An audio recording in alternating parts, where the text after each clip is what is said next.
العالمین والصلاة والسلام علی رسولہ محمد خاتم النبیین و امام المتقین وقائد الغر المحجلین وعلی آلہ واصحابہ اجمعین اما بعد فاعوذ باللہ من الشیطان الرجیم بسم اللہ الرحمن الرحیم یا ایہا الرسل کلوا من الطیبات واعملوا صالحا انی بما تعملون علیم وقال النبی صلی اللہ علیہ وسلم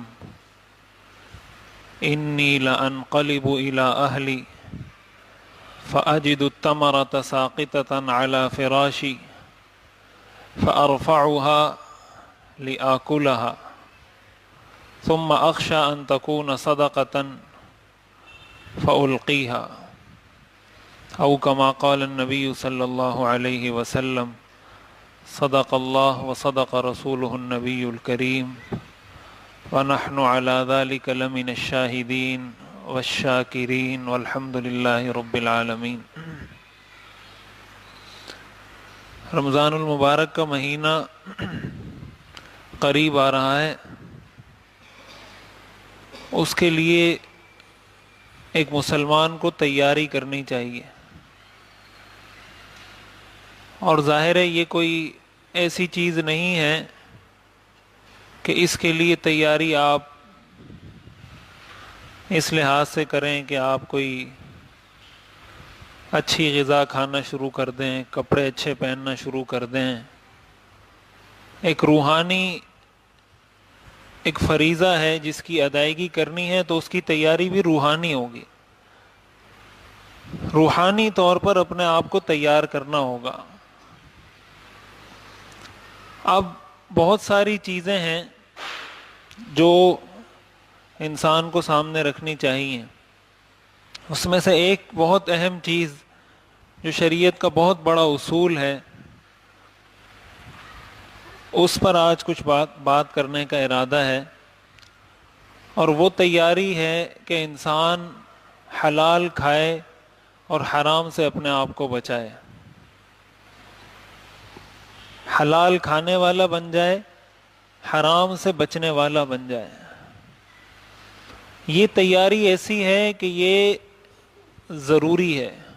کچھ تیاری تو رمضان کی ایسی ہوگی جو سنت ہوگی، کچھ نفل ہوگی، یہ وہ تیاری ہے جو فرض ہے۔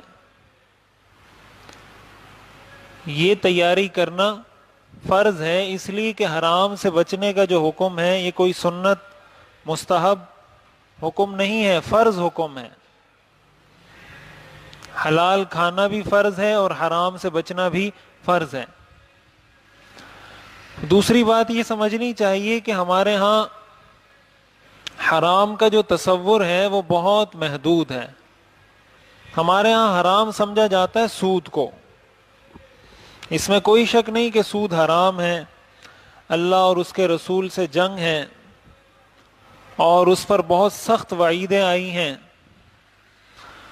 اگر کوئی شخص سودی کاروبار میں ملوث ہے، سودی لین دین میں ملوث ہے، اس کو اس سے توبہ کرنی چاہیے۔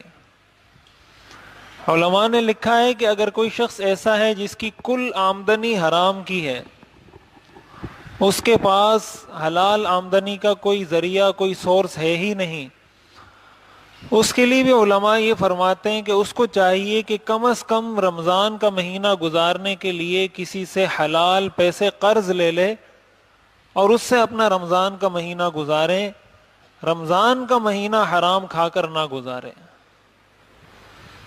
اور اس کی وجہ کیا ہے؟ وجہ اس کی یہ ہے، قرآن کریم میں اللہ تعالیٰ نے ارشاد فرمایا یمحق اللہ الربا ویربی الصدقات، اللہ سود کو گھٹاتا ہے اور صدقات کو بڑھاتا ہے۔ اس آیت کی تفسیر میں امام قرطبی رحمۃ اللہ علیہ نے حضرت عبداللہ ابن عباس رضی اللہ تعالیٰ عنہ کا ایک قول نقل کیا ہے کہ اس کا کیا مطلب کہ اللہ سود کو گھٹاتا ہے اور صدقات کو بڑھاتا ہے۔ دکھنے میں تو یہ محسوس ہوتا ہے کہ سود سے مال زیادہ ہو رہا ہے اور صدقہ دینے سے مال کم ہو رہا ہے، لیکن اللہ تعالیٰ جو فرما رہے ہیں وہ اس کا الٹ ہے کہ سود سے مال کم ہوتا ہے اور صدقہ دینے سے مال بڑھتا ہے۔ حضرت عبداللہ ابن عباس رضی اللہ تعالیٰ عنہ نے فرمایا اس کا مطلب یہ ہے یمحق اللہ الربا کہ اللہ سود کو مٹاتا ہے، اس کا مفہوم اور مطلب یہ ہے لا يقبل منہ صدقۃ ولا حج ولا جہاد ولا صلۃ، کہ سود کھانے والے کا نہ حج قبول ہوتا ہے، نہ جہاد قبول ہوتا ہے، نہ صدقہ قبول ہوتا ہے، اور نہ صلہ رحمی قبول ہوتی ہے۔ دیکھیں شریعت کا ایک ظاہر ہے اور ایک شریعت کا باطن ہے۔ شریعت کا ظاہر ہونے کا مطلب یہ ہے کہ ایک آدمی مثلا نماز کی شریعت نے کچھ شرائط بتائی ہیں کہ پاکی حاصل کرو، وضو کرنے کے بعد جب آ جاؤ تو تکبیر تحریمہ کہو، پھر ہاتھ باندھو، پھر سورہ فاتحہ پڑھو، پھر اس کے بعد رکوع کرو، سجدہ کرو، یہ نماز کا ظاہر ہے۔ اگر کوئی شخص نماز کی یہ ساری شرائط پوری کر لیتا ہے، نماز کی یہ ساری شرائط پوری کر لیتا ہے کہ اس نے وضو بھی کر لیا، نماز کے فرائض بھی پورے کر لیے، واجبات بھی پورے کر لیے، وہ اگر کسی مفتی صاحب کے پاس آئے گا پوچھنے کے لیے کہ میری نماز ہو گئی یا نہیں، تو مفتی صاحب جواب میں کہیں گے آپ کی نماز ہو گئی۔ یہ ظاہر ہے، لیکن اس کا ہرگز یہ مطلب نہیں کہ یہ نماز اللہ کے ہاں قبول بھی ہو گئی۔ اللہ کے ہاں قبولیت کا معیار الگ ہے۔ یہ تو اللہ نے بتایا کہ اس کو ظاہراً ٹھیک کرنے کے لیے یہ شرائط ہیں، پہلے اس کے مطابق کرو، پھر کچھ شرائط باطنی ہیں۔ ان میں سے ایک بنیادی شرط یہ کہ انسان کی غذا، انسان کا لقمہ حلال کا ہو۔ اگر لقمہ حلال کا نہیں ہے اور وہ نماز پڑھ رہا ہے تو اگر نماز کی شرائط پوری ہے، ہم سے کوئی پوچھے گا ہم تو کہیں گے آپ کی نماز ہو گئی، لیکن اگر اللہ تعالیٰ سے پوچھا جائے کہ اللہ اس کی نماز قبول ہوئی یا نہیں، تو حدیث میں حضور نے فرما دیا ایسے آدمی کی نماز قبول نہیں ہوتی۔ یہی وجہ ہے قرآن کریم میں اللہ نے فرمایا وَالْوَزْنُ يَوْمَئِذٍ الْحَقُّ، قیامت کے دن میں اعمال کا وزن کروں گا۔ قیامت کے دن اعمال کو گنا نہیں جائے گا، کاؤنٹ نہیں کیا جائے گا کہ اس کی 100 نمازیں، اس کی 150 نمازیں، اس کی 300 نمازیں، اس کی 400 نمازیں، اللہ فرما رہے میں وزن کروں گا۔ اس سے کیا معلوم ہوا کہ معیار نجات کا دار و مدار اس چیز پر نہیں کہ نمازیں کتنی زیادہ ہیں، نجات کا دار و مدار اس چیز پر ہے کہ نماز میں وزن کتنا ہے۔ اللہ نے یہ نہیں فرمایا کہ قیامت کے دن میں اعمال کو شمار کروں گا، اللہ نے فرمایا میں وزن کروں گا۔ اب وزن کس چیز سے پیدا ہوتا ہے؟ اب دیکھیں حدیث شریف میں آتا ہے ایک فاحشہ عورت تھی، صحیح حدیث ہے، ساری زندگی اس نے بدکاری میں گزاری، گناہ کے کام میں گزاری۔ ایک دن ایک کتے کو دیکھا کہ پیاس سے ہانپ رہا ہے، تڑپ رہا ہے، اس کو پانی میسر نہیں ہے، اس نے اپنا موزہ اتارا، کنویں میں ڈالا، اس موزے کو پانی سے بھرا اور اس کتے کو پانی پلا دیا۔ اللہ نے اس ایک عمل کی وجہ سے اس کے سارے گناہوں کو معاف کر دیا۔ اب ساری زندگی بدکاری اور ایک نیکی کا عمل، یہ نیکی کا عمل اس کے لیے نجات کا باعث کیوں بنا؟ کیا یہ گنتی میں زیادہ تھے؟ یہ عمل گنتی میں زیادہ تھے کہ یہ کوئی 50 عمل اس نے کیے تھے؟ عمل ایک تھا، لیکن اس میں اخلاص، للہیت، اللہ کا خوف، اللہ کی مخلوق سے محبت اس اعلیٰ درجے کی تھی کہ اس ایک عمل نے اس کا بیڑا پار کر دیا۔ اور یہی اسی طرح دوسری حدیث میں آتا ہے کہ ایک نیک شخص تھا، یہ بھی صحیح حدیث ہے، ساری زندگی اللہ کی عبادت کرتا رہا، لیکن اس نے ایک بلی پال رکھی تھی اور اس بلی کو نہ تو خود کھلاتا پلاتا تھا، نہ اس کو چھوڑتا تھا کہ وہ بلی جا کے خود کھائے پیے۔ اس کی وجہ سے بلی تڑپ تڑپ کر مر گئی۔ اللہ تعالیٰ نے اس ایک گناہ کی وجہ سے اس کو جہنم میں داخل کر دیا۔ اب اس کی ساری زندگی کے نیک اعمال کو اگر کاؤنٹ کیا جائے، اس کی نمازیں، حج، زکوٰۃ، چلے سے روزے، سال کاؤنٹ کریں تو بہت سارا ہے، گناہ ایک ہے، لیکن وہ گناہ اتنا وزنی کہ اس کے سارے اعمال کو لے ڈوبا۔ اس سے معلوم ہوا قیامت کے دن اعتبار وزن کا ہے کہ اعمال میں وزن کتنا ہے۔ حضرت عبداللہ ابن عباس یہ فرماتے ہیں کہ جو آدمی سود کھاتا ہے، حرام کھاتا ہے، اس کا اللہ صدقہ بھی قبول نہیں کرتا، اس کا حج بھی قبول نہیں ہوتا، اس کا جہاد بھی قبول نہیں ہوتا. وہ اگر کسی کے ساتھ صلہ رحمی کر رہا ہے، رشتہ داروں پہ خرچ کر رہا ہے، یہ بھی اللہ کے ہاں قبول نہیں ہے. اب اس کا کیا مطلب کہ دنیا میں تو وہ یہ سمجھ رہا ہے کہ میں صدقات دے رہا ہوں، میں نے اتنے حج کیے ہوئے ہیں، میں نے اللہ کی راہ میں جہاد کیا ہے، میں تو غریبوں پہ اتنا خرچ کرتا ہوں، اپنے رشتہ داروں پہ اتنا خرچ کرتا ہوں، وہ تو یہ سمجھ رہا ہے. اور اللہ تعالیٰ یہ فرما رہے ہیں کہ اس کا کوئی عمل بھی قبول کیوں؟ اس لیے کہ کھوکھلا ہے، اندر سے وزندار نہیں ہے، اور اس کو کھوکھلا بنایا ہے حرام لقمے نے، کہ حرام کمائی سے صدقہ قبول نہیں ہوتا. حدیث شریف میں آتا ہے، حضور صلی اللہ علیہ وسلم نے ارشاد فرمایا، ان اللہ تعالی طیب لا يقبل الا طیبا. اللہ تعالی خود بہت پاک ہے، پاکیزہ ہے. لا يقبل الا طیبا، اور پاکیزہ چیز کو ہی قبول کرتے ہیں. اللہ خود بھی پاک ہے، اور ایسا عمل اللہ کے ہاں قبولیت حاصل کرتا ہے جو عمل پاک ہو. ناپاک عمل، ناپاک مال اللہ کے ہاں قابل قبول اس لیے کہ اللہ کو کوئی پیسوں کی ضرورت نہیں ہے کہ میں اللہ کو پیسے دوں گا معاذ اللہ تو اللہ کا کام چلے گا، اور اگر میں نے صدقات روک دیے تو دنیا کا کوئی نظام درم برم ہو جائے گا. اللہ کو ہمارے پیسوں کی ضرورت نہیں ہے، ہمیں ضرورت ہے کہ ہم اللہ کی راہ میں لگائیں، اور لگائیں وہ مال جو حلال کا ہو. قرآن کریم میں آتا ہے، لن تنالوا البر حتى تنفقوا مما تحبون. تم نیکی حاصل نہیں کر سکتے اس وقت تک جب تک وہ مال خرچ نہ کرو جو تمہیں پسند ہو. حتی تنفقوا مما تحبون، جو تمہارا محبوب اور پسندیدہ ترین مال ہے اس کو خرچ کرو گے تو نیکی ملے گی. اس لیے کہ اس میں اخلاص زیادہ ہوگا، اس میں نیت بہت اچھی ہوگی کہ اچھا مال انسان لگا رہا ہے تو اس کی نیت اچھی ہوگی کہ اللہ مجھ سے راضی ہو جائے. حضور نے فرمایا اللہ پاک ہے، پاک چیز کو قبول کرتا ہے. اور آگے حضور نے فرمایا ان اللہ تعالی امر المؤمنین بما امر به المرسلین.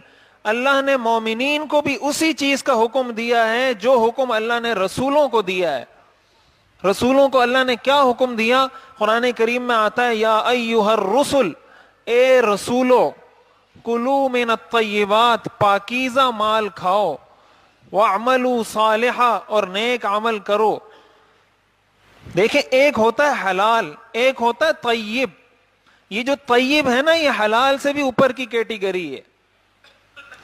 ایک ہوتا ہے حلال، ایک ہوتا ہے طیب. اللہ نے فرمایا کہ طیب چیزیں کھاؤ، پاکیزہ چیزیں کھاؤ. حلال تو کھانا ہی کھانا ہے، حرام کا تو تصور ہی نہیں ہے. کلو من الطیبات، پاکیزہ چیزیں کھاؤ، وَاعْمَلُوا صَالِحًا، اور نیک عمل کرو. علماء نے لکھا ہے ان دو چیزوں کو اللہ نے جوڑا ہے. اس کا مطلب یہ ہے کہ جو پاکیزہ مال کھاتا ہے وہ نیک عمل بھی کرتا ہے، اور پھر اس کا وہ نیک عمل قبول بھی ہوتا ہے. اگر اس کا لقمہ حرام کا ہے تو اس کو نیک عمل کی توفیق نہیں ہوگی، اگر توفیق ہو گئی اللہ کے ہاں قبول نہیں ہوگا. حضور نے فرمایا اللہ نے رسولوں کو حکم دیا ہے، یا ایھا الرسل، اے رسولوں پاکیزہ مال کھاؤ. اور یہی مفہوم قرآن کریم کی دوسری آیت میں یا ایھا الذین آمنوا کے ساتھ ہے کہ اے ایمان والو پاکیزہ چیزیں کھاؤ. اس کے بعد حضور علیہ الصلوۃ والسلام نے فرمایا، ایک شخص کا ذکر کیا کہ جو بڑا لمبا سفر کرتا ہے اور انتہائی ایسی حالت میں ہے کہ قابل رحم حالت میں، اس کے کپڑے بھی غبار سے بھرے ہوئے ہیں، اس کے بال بھی بکھرے ہوئے ہیں، کوئی انسان بھی اس کو دیکھے تو اس کو ترس آ جائے کہ کتنی قابل رحم حالت میں. اور سفر کی حالت ویسے ہی دعا کی قبولیت کے مقامات اور اوقات میں سے ہے کہ سفر میں دعائیں قبول ہوتی ہے. ایک آدمی سفر میں بھی ہے، اس کے کپڑے بھی میلے ہیں، اس کے بال بھی بکھرے ہوئے ہیں، اس کی شکل اور ظاہری حیت بھی ایسی ہے کہ انسان کو دیکھ کے ترس آ جائے. اللہ فرماتے ہیں وہ ہاتھ اٹھا کر دعا کرتا ہے اور کہتا ہے یا رب یا رب، اے میرے رب اے میرے رب. اللہ فرماتے ہیں وَمَطْعَمُهُ حرام، حالانکہ اس کا کھانا حرام کا ہے، وَمَشْرَبُهُ حرام، اس کا پینا حرام کا ہے، وَمَلْبَسُهُ حرام، اس کا لباس حرام کا ہے. فَأَنَّا يُسْتَجَابُ لَهُ، ایسے آدمی کی دعا کہاں قبول ہوتی ہے؟ یہ صحیح مسلم کی حدیث ہے. اب دیکھیں دعا کے ظاہری تقاضے سارے پورے ہیں. دعا کے ظاہری تقاضے کیا ہیں؟ کہ انسان ایسی حالت میں ہو کہ اللہ کو ترس آ جائے. سفر کی حالت خود ایسی حالت ہے کہ انسان سفر میں ہوتا ہے تو اوروں کو بھی ترس آتا ہے کہ یہ سفر میں مسافر ہے.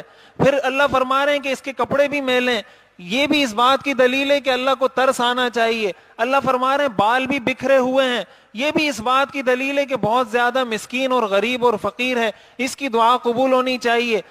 پھر اس کے بعد دعا کے جو آداب ہیں، یمد یدیہ، ہاتھ بھی اٹھائے ہوئے ہیں. پھر دعا کے جو آداب ہیں، یا رب کہہ کر اللہ کو پکار بھی رہا ہے.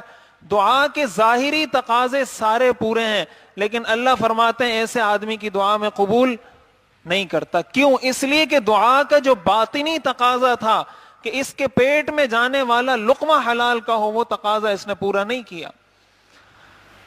اب نہ اس کی زکوٰۃ قبول، نہ اس کا حج قبول، نہ صلہ رحمی قبول، نہ جہاد قبول، نہ نماز قبول، نہ دعا قبول، کوئی چیز اس کی قبول نہیں ہوتی. ہم نے اگر اللہ کو راضی کرنا ہے تو اللہ کے بتائے ہوئے طریقے کے مطابق راضی کرنا ہوگا. اللہ کو کوئی ضرورت نہیں. اگر ساری دنیا کے سارے لوگ، حدیث میں آتا ہے، نافرمان ہو جائیں، میری بادشاہت میں ذرہ برابر کوئی فرق نہیں لا سکتے، اور ساری دنیا کے لوگ میرے تابعدار ہو جائیں، میری بادشاہت میں ذرہ برابر اضافہ نہیں کر سکتے. اللہ کی بادشاہت میں کوئی فرق نہیں آتا. تو میں یہ عرض کر رہا تھا کہ ہم لوگ یہ سمجھتے ہیں کہ شاید حرام صرف سود ہوتا ہے، کہ سودی لین دین ہے تو یہ حرام ہے. ایسا نہیں ہے. سود تو حرام ہے ہی، اس میں تو کوئی شک نہیں ہے، لیکن ہمارے معاشرے میں حرام خوری کی بہت ساری صورتیں رائج ہو چکی ہیں. ایک آدمی کام کر رہا ہے، تنخواہ پوری لے رہا ہے اور کام پورا نہیں کر رہا، تو جتنا کام اس نے ادھورا کیا ہے، وہ ادھورے کام کی تنخواہ جو مل رہی ہے وہ حرام ہے، ناجائز ہے. اس کے پیٹ میں جائے گی تو اس کی دعا قبول نہیں ہوگی، اس کی نمازیں قبول نہیں ہوں گی. کسی کو دھوکہ دیا جا رہا ہے، فراڈ کیا جا رہا ہے، 2 نمبر طریقے سے مال کمایا جا رہا ہے، لوگوں کو نقصان پہنچایا جا رہا ہے. کوئی بھی ایسا طریقہ، اسی طرح جو ہمارے معاملات ہو رہے ہوتے ہیں، کرایہ داری کا معاملہ ہے، خرید و فروخت کا معاملہ ہے، تجارت کا معاملہ ہے، کاروبار کا معاملہ ہے، یہ ساری چیزیں حلال حرام سے تعلق رکھتی ہیں کہ کون سا کاروبار حلال ہے، کون سا حرام ہے، کاروبار میں کون سی شرط جائز ہے، کون سی شرط ناجائز ہے. اگر ناجائز کیا اس کا مطلب کہ جو اس سے آمدنی ہے وہ حلال نہیں ہے. ہمیں تو اس چیز کا احساس تک نہیں، پتہ ہی نہیں. اور آج ہم میں سے ہر شخص یہ کہتا ہوا نظر آتا ہے کہ دعا قبول نہیں ہوتی. اب بات پھر وہیں پہ آ جاتی ہے. ہم نکلتے ہیں شارٹ کٹ کی تلاش میں، پھر آتے ہیں مفتی صاحب کے پاس، مفتی صاحب کوئی تعویذ بنا کے دے دو. مفتی صاحب کیا ہوتا ہے کہ وہ آپ کو تعویذ لکھ کر دے گا اور پیٹ میں حرام کا لقمہ ہے، اور مفتی صاحب کی تعویذ سے آپ کی پریشانیاں ختم ہو جائیں. یہ ہمارے وہ تصورات ہیں جو اسلام کا تصور نہیں ہے. اگر اعمال کو قبول کروانا ہے، اپنے حالات کو درست کروانا ہے، 2 چیزیں اس میں بنیادی ہیں. ایک، دل کو اللہ کے غیر سے صاف کرنا ہوگا، شرک سے. دوسرے نمبر پر پیٹ کو حرام سے خالی کرنا ہوگا. اگر دل میں اللہ کے علاوہ کوئی اور ہے، اللہ کے ساتھ کسی کو شریک کیا ہے، کچھ قبول نہیں ہوگا. اگر پیٹ میں حرام کا لقمہ گیا ہے، کچھ قبول نہیں ہوگا. یہ بات اچھے طریقے سے یاد کر لیں، نوٹ کر لیں اپنے پاس. کوئی چیز دنیا کی اثر نہیں کر سکتی. اللہ نے کہہ دیا میں قبول نہیں کروں گا تو قبول نہیں ہو سکتی.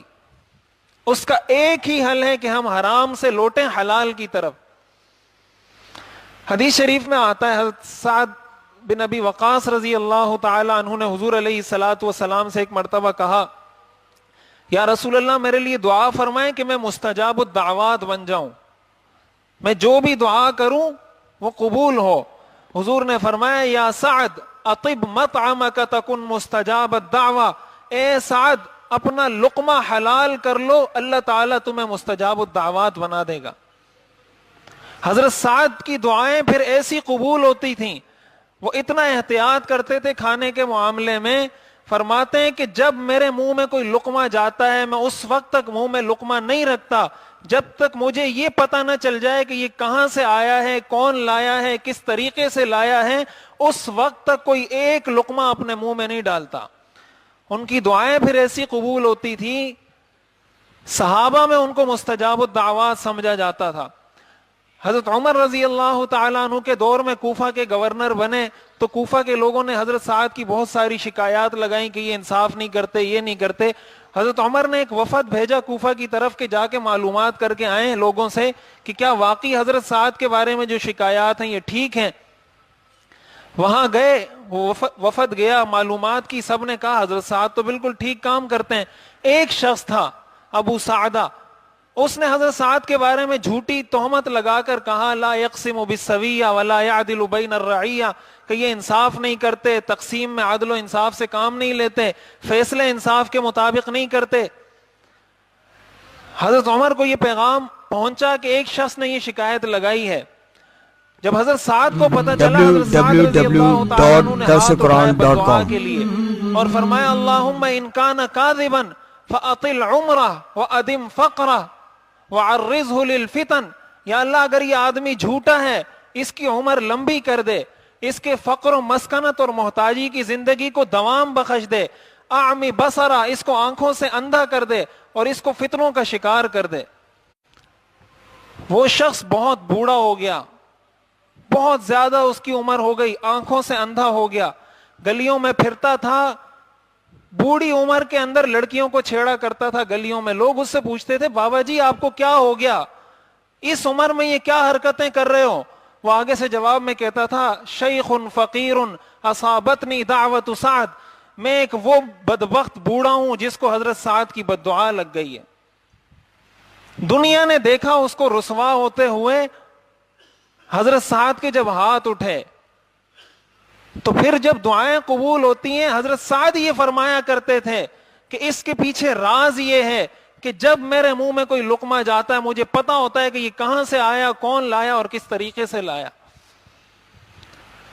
حضور علیہ الصلوۃ والسلام کتنی احتیاط کرتے تھے۔ ایک طرف آپ حضور علیہ الصلوۃ والسلام کے حالات پڑھیں کہ اتنی فقر، اتنی محتاجی، اتنی ضرورت۔ حضور علیہ، صحیح بخاری کی حدیث ہے، حضور علیہ الصلوۃ والسلام نے ارشاد فرمایا انی لانقلب الی اہلی، کہ میں کبھی کبھی اپنے گھر آتا ہوں تو مجھے اپنے بستر پر کھجور کا ایک دانہ پڑا ہوا ملتا ہے، میں اس کو اٹھاتا ہوں کہ اس کو کھا لوں، پھر مجھے ڈر ہوتا ہے کہ کہیں یہ زکوٰۃ کا نہ ہو، میں دوبارہ اس کو وہیں پہ رکھ دیتا ہوں۔ اور فقر کا یہ عالم ہے کہ حضور علیہ الصلوۃ والسلام کو کبھی کبھی اتنی بھوک لگتی تھی، اتنا زیادہ تکلیف ہوتی تھی بھوک پیاس کی وجہ سے کہ گھر سے باہر نکلتے تھے۔ جب نکلتے تھے تو حضرت ابو بکر، حضرت عمر بھی وہیں کھڑے ہوتے تھے۔ حضور پوچھتے تھے ما اخرجکما، کس چیز نے تمہیں گھر سے نکالا؟ وہ فرماتے تھے واللہ ما اخرجنا الا الجوع، اللہ کی قسم بھوک نے ہمیں گھر سے نکالا ہے، گھر میں کچھ کھانے کو نہیں۔ حضور فرماتے تھے اللہ کی قسم مجھے بھی اسی چیز نے گھر سے نکالا ہے جس چیز نے تمہیں گھر سے نکالا ہے۔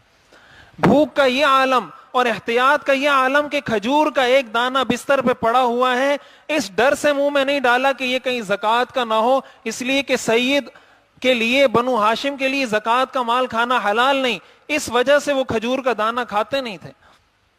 حضرت ابو بکر صدیق رضی اللہ تعالیٰ عنہ کے بارے میں آتا ہے، یہ بھی صحیح بخاری کی حدیث ہے کہ ایک مرتبہ ان کا غلام ان کے لیے کچھ لے کر آیا، انہوں نے وہ کھا لیا، بعد میں ان سے پوچھا یہ کہاں سے لائے تھے؟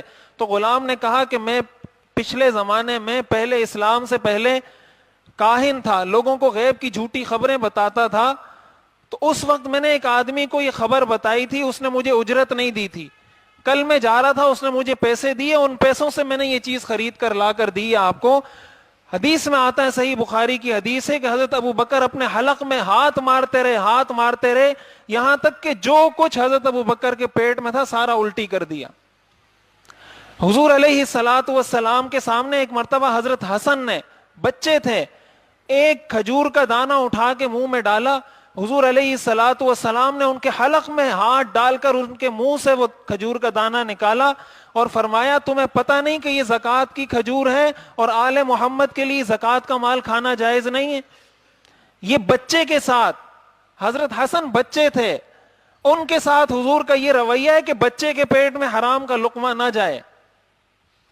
یہ ان کی کمال احتیاط تھی. اور ایک طرف ہمارے رویے ہیں کہ جہاں سے کچھ 2 روپے 3 روپے 5 روپے زیادہ ملتے ہیں, کہیں کچھ نفع زیادہ نظر آتا ہے, کہتے ہیں یہ قیامت کے دن دیکھا جائے گا. حدیث شریف میں آتا ہے, یہ بھی صحیح مسلم کی حدیث ہے, حضور علیہ الصلوۃ والسلام نے ارشاد فرمایا قیامت کے دن اہل جہنم میں سے اس شخص کو لایا جائے گا جو دنیا میں سب سے زیادہ نعمتوں میں اور سب سے زیادہ مالدار. آسان الفاظ میں اس کو یوں سمجھیں کہ دنیا کا نمبر 1 ترین مالدار شخص کو لایا جائے گا اگر وہ اہل جہنم میں سے ہے, اور اس کے بعد اس کو جہنم میں ایک جھونکا دے کر دوبارہ نکالا جائے گا. پھر اللہ تعالیٰ اس سے پوچھیں گے کیا کبھی تم نے دنیا میں کوئی خوشی دیکھی ہے, کیا دنیا میں کبھی کوئی نعمت ملی ہے؟ وہ قسم کھا کر کہے گا اللہ کی قسم میں نے زندگی میں کبھی کوئی خوشی نہیں دیکھی. جہنم کا عذاب ایسا عذاب ہے کہ دنیا کا نمبر 1 مالدار ترین آدمی جو جہنمیوں میں سے اگر ہے, اس کو لایا جائے گا اور جہنم میں ایک جھونکا دینے کے بعد نکالا جائے گا تو وہ ساری نعمتیں بھول جائے گا. اور اہل جنت میں سے اس شخص کو لایا جائے گا جس نے دنیا میں کبھی کوئی خوشی دیکھی نہیں ہوگی. اللہ تعالیٰ اس کو جنت میں داخل کریں گے, داخل کرنے کے بعد پھر نکال کے پوچھیں گے کیا کبھی دنیا میں کوئی پریشانی کوئی غم دیکھا ہے؟ وہ قسم کھا کر کہے گا اللہ کی قسم کبھی کوئی پریشانی میرے قریب سے بھی نہیں گزری ہے. جہنم اور آخرت, جنت اور جہنم, ہم مسلمان ہیں, ہمارا اس پر عقیدہ ہے. آج اگر کسی کو کہا جاتا ہے وہ کہتے ہیں یار آخرت میں دیکھ لیں گے. یہ ہمارے بس کی بات نہیں ہے جہنم کا عذاب برداشت کرنا. اس لیے یہ بات اچھے طریقے سے یاد رکھیں, حرام کھانے والے شخص کی نماز قبول نہیں ہوتی. نماز کا ہو جانا الگ مسئلہ ہے, قبول ہو جانا الگ مسئلہ ہے. شرائط کے مطابق ادا کریں گے, ہم کہیں گے اس کی نماز ہو گئی. اللہ کے ہاں قبول ہوئی یا نہیں اس کا تعلق اس لقمے سے جو اس کے پیٹ میں گیا ہے. اگر لقمہ حلال ہے تو قبول ہے, لقمہ حلال نہیں ہے تو قبول نہیں ہے. نماز قبول نہیں, زکوٰۃ قبول نہیں, حج قبول نہیں, جہاد قبول نہیں, صدقہ قبول نہیں, صلہ رحمی قبول نہیں, کوئی دعا قبول نہیں, کوئی نیک عمل ایسے آدمی کا قبول ہو نہیں سکتا جو حرام کھانے کا عادی ہو. حضور علیہ الصلوۃ والسلام نے ارشاد فرمایا کل جسد نبت من الحرام فالنار اولا به, جس جسم کی پرورش حرام سے ہوئی ہو وہ جسم جہنم کا زیادہ مستحق ہے. اور پھر حضور نے یہ بھی فرمایا کہ یہ نہیں سمجھنا کہ جسم کی پرورش کا مطلب یہ کہ ساری زندگی حرام کھایا ہو تو اس کا یہ حکم. حضور نے فرمایا وَإِنَّ اللُّقْمَةَ تُنبِتُ اللَّحْمَ, کہ حرام کا ایک لقمہ بھی گوشت بناتا ہے, حرام کا ایک لقمہ بھی جسم میں توانائی بناتا ہے. اگر ایک لقمے نے بھی جسم میں کوئی توانائی حرام کے ایک لقمے نے بھی بنائی, وہ جسم جنت میں داخل نہیں ہوگا. ہم اپنے معاملات پہ غور کریں, ان چیزوں سے دھوکے میں نہ رہیں کہ میں نے اتنی نمازیں پڑھ لی, اتنے حج کر لیے, اللہ پہ بہت بڑا احسان کر لیا, اللہ اگر مجھے نہیں بخشے گا تو کس کو بخشے گا. ہم اللہ پہ کوئی احسان نہیں کر رہے, اپنے اوپر احسان کر رہے ہیں. لیکن احسان بھی کرنا ہے تو طریقے سے کرنا ہے. جو معاملات کے احکام ہیں, کاروبار کے احکام ہیں, ملازمت کے احکام ہیں, حلال حرام کی تمیز ہے, یہ فرض ہے, فرض. جس طرح نماز فرض ہے اسی طرح یہ فرض ہے, کوئی فرق نہیں ہے دونوں میں. اور یہ تو نماز کی شرط ہے, اس کی اہمیت اس سے بھی زیادہ ہے کہ نماز بھی قبول نہیں ہوتی جب تک لقمہ حلال کا نہ ہو. اور یہ وہ چیز ہے کہ اگر یہ ہماری زندگیوں میں آ جائے تو آخرت تو ٹھیک ہوگی, ہماری دنیا بھی ٹھیک ہو جائے گی. اگر ہر آدمی دنیا میں یہ تہیہ یہ عزم کر لے کہ میں حرام نہیں کھاؤں گا, دنیا میں کسی پر ظلم ہوگا, کوئی کام چوری کرے گا, کوئی حرام خوری کرے گا, کوئی کسی کا ناحق مال دبائے گا, کسی یتیم کا, کسی بیوہ کا, کسی بھائی کا, بھانجے بھتیجے کا مال دبائے گا, میراث میں اپنی بہنوں کا مال دبائے گا, سوال ہی نہیں پیدا ہوتا. دنیا بھی جنت بن جائے گی, آخرت بھی جنت بن جائے گی. اس لیے یہ رمضان المبارک کا مہینہ آ رہا ہے, ابھی سے اس بات کی کوشش کریں.